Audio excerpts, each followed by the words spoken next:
In this video, we're going to talk about the Marvel star explaining Taika Waititi's daunting directing style. From Jojo Rabbit to Thor, director Taika Waititi has never failed to impress us. His movies are fun, action-packed, and hilarious. But have you ever wondered how he works? Natalie Portman, who's starring in his latest project, certainly had some things to say about him. Let's discuss that further and let's learn more about the famous director. First off, what makes his work stand out? A fascinating fusion of tenderness, zaniness, anxiety, and a particular kind of awkwardness that falls somewhere between Wes Anderson and Jared Hess. Waititi's films have been localized slices of life and far from blockbusters. Except for Shadows, Waititi's movies all have significant settings and stylistic traits in common. Each movie principally takes place in a rural setting that is more remote than the one before it. This not only enables Waititi to make the most of the scenery for stunning views, which he does in abundance, but it also enables the development of a concentrated, localized narrative in which local culture is evident and present. Waititi's straightforward appreciation of the beauty of nature reveals his innate affinity for his own country's idyllic rural life. The impact his work has had on New Zealand's cinema is colossal. His interesting concepts, paired with his unique style of filming, are what made those local movies appreciated worldwide. Thor, although must have been a big change of style for him, very different from Thor, his previous movie Jojo Rabbit made us laugh, cry, and scream all at the same time. A period piece with a good message and a heartwarming story. You should watch Jojo Rabbit, Shadows, and Thor to see the director's range. His style of filming is not confined to a certain pattern. He breaks the patterns and shapes his work according to the story. Like the late Stan Lee, Taika has a signature move of making a special appearance in his movies. He played the imaginary Hitler in Jojo Rabbit and voiced Thor's rocky friend Korg in the Thor movies. We always wait for him to make an appearance, and each one is better than the previous one. Next up is the appreciation people have for his style. The latest Thor movie, titled Love and Thunder, marks the return of Natalie Portman as the main character, playing Jane Foster and Mighty Thor. She had a lot of nice things to say about Taika's work style. Her exact words talking about Taika's process were, "It's a real baller way to work on a movie like this." She went on to explain how most of the days Taika would just toss aside the script and throw dialogues at the cast members as they were filming. She said it was daunting at first, but then she slowly learned to enjoy it. She also appreciated him for having many different powerful female characters in the film. She said that the usual experience that she would have filming a movie was that she would be one of the very few or the only female main characters in the movie, making her the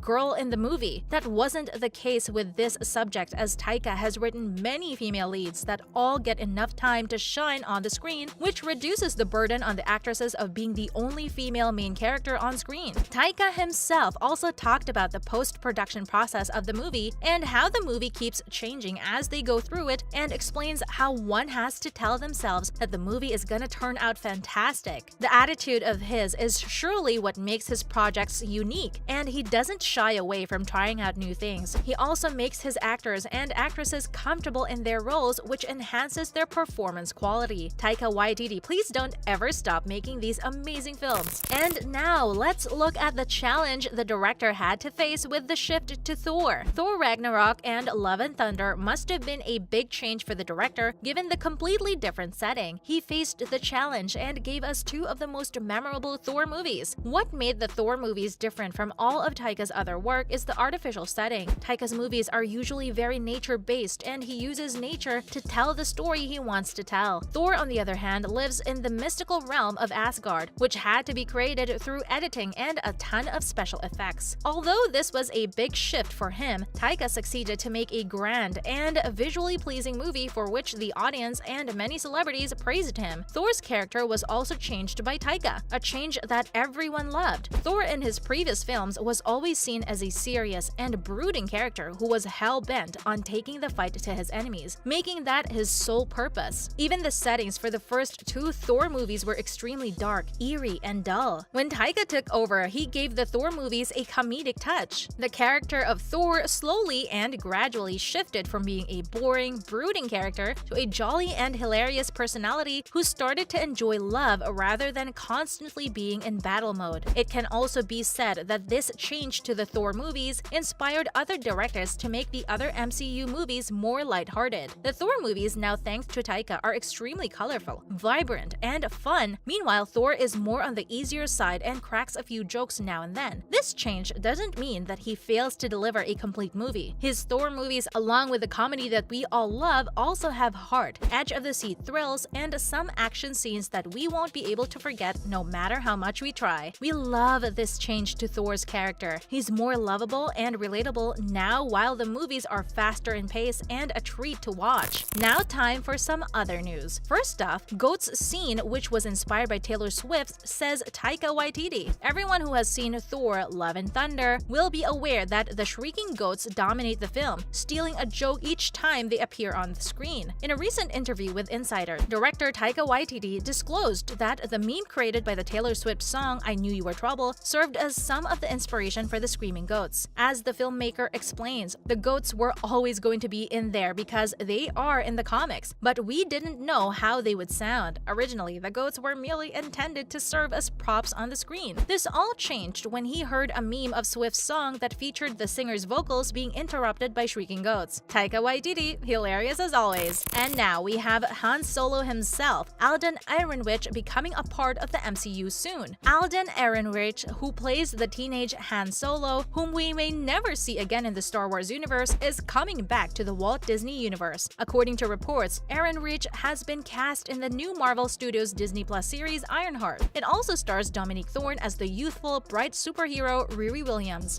Deadline, which released the news, isn't sure of who Ehrenreich is going to be playing, but as long as he's not portraying a young Tony Stark, we don't care. Anthony Ramos is said to be part of the cast, while Chinaka Hodge, who was recently appointed chief writer, has also been cast. Riri is anticipated to make her acting debut in this winter's Black Panther: Wakanda Forever, where viewers are likely to catch their first look at her. When Marvel Studios presents its forthcoming projects to Hall H at San Diego Comic-Con, we might get official confirmation from Ehrenreich and Ramos, and you can be sure that he will receive a welcome suitable for a rebellion hero if he steps onto that stage. We can't wait to see him on screen playing a character in the MCU. Let's not forget Mr. Grey in the MCU. Marvel Studios is churning out superhero material in an unprecedented rate between their slate of Phase 4 feature films and several Disney Plus series. This implies that casting agents are under constant pressure to find fresh, marketable performers to populate their ever-growing world. James Dornan, who will be appearing in the upcoming Fantastic Four film from the Marvel Cinematic Universe, is the most recent A-lister to don a superhero costume, according to our reliable and tested sources. What part will Jamie Dornan play in Marvel's upcoming Fantastic Four film? There are two main candidates for Jamie Dornan to be a member of Marvel's first family. The first is Reed Richards, aka Mr. Fantastic, who is the team's leader, patriarch, and stretchy guy. In this year's Doctor Strange in the Multiverse of Madness, in which he was portrayed by John Krasinski, we have already seen one potential Reed Richards. Jamie Dornan and Johnny Storm, regularly depicted as rakishly gorgeous and blonde in Marvel Comics, share a strong physical likeness. The Human Torch is typically represented as the team's youngest member, but given that the Fantastic Four's exact placement in the Marvel Cinematic Universe is still unknown, as well as the ages of the other members, Jamie Dornan seems like a good fit for the role. Johnny Storm is one lucky character.